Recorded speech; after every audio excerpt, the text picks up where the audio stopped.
অসমীয়া বিদ্বেষী চৰিত্ৰটো তেওঁলোকে সময় সময় প্ৰমাণ কৰি আহিছে আৰু এই অসমীয়া বিদ্বেষী চৰিত্ৰটোৰ দ্বাৰা তেওঁলোকে অসমীয়া ভাষা অসমীয়া জাতি গঠন প্ৰক্ৰিয়াত কোনো ভূমিকা তেওঁলোকে গ্ৰহণ কৰিব নোৱাৰে।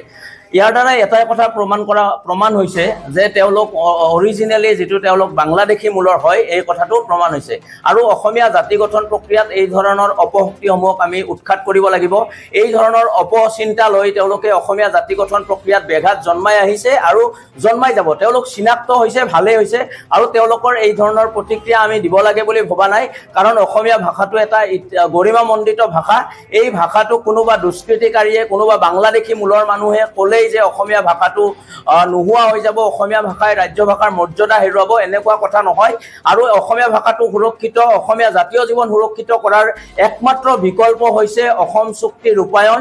অসম চুক্তিৰ আধাৰত বিপ্লৱ শৰ্মাৰ নেতৃত্বাধীন যিখন 6 নম্বৰ দফাৰ প্ৰতিবেদন চৰকাৰক দাখিল কৰা হৈছে, এই প্ৰতিবেদনখন সময়মতে কাৰ্যকৰী কৰি অসমীয়া ভাষা সুৰক্ষিত কৰিব লাগে, অসমীয়া জাতীয় জীৱন সুৰক্ষিত কৰিব লাগে, অসমীয়া মানুহৰ অস্তিত্ব সুৰক্ষিত কৰিব লাগে। ইয়াত কোনো বাংলাদেশী মূলৰ কথাৰে অসমীয়া জাতীয় জীৱনক প্ৰভাৱিত কৰিব নোৱাৰে।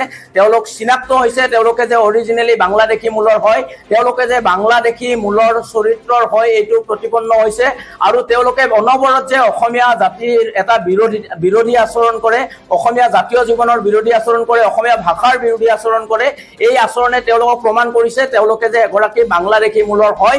তেওঁলোকে অসমীয়া জাতি গঠন প্ৰক্ৰিয়াত কোনো ধৰণে জড়িত নহয়, তেওঁলোকে অসমীয়া জাতি গঠনৰ প্ৰতি কোনো ধৰণৰ শ্ৰদ্ধা নাই, অসমীয়া ভাষাৰ প্ৰতি তেওঁলোকৰ কোনো শ্ৰদ্ধা নাই, এই কথাটো প্ৰমাণ হৈছে। এই কাৰণে আমি আহ্বান জনাইছো ৰাজ্য চৰকাৰক যে বিপ্লৱ কুমাৰ শৰ্মাৰ 6 নম্বৰ দফাৰ প্ৰতিবেদনখন অতি শীঘ্ৰে কাৰ্যকৰী কৰি অসমীয়া জাতীয় জীৱনক সুৰক্ষিত কৰক।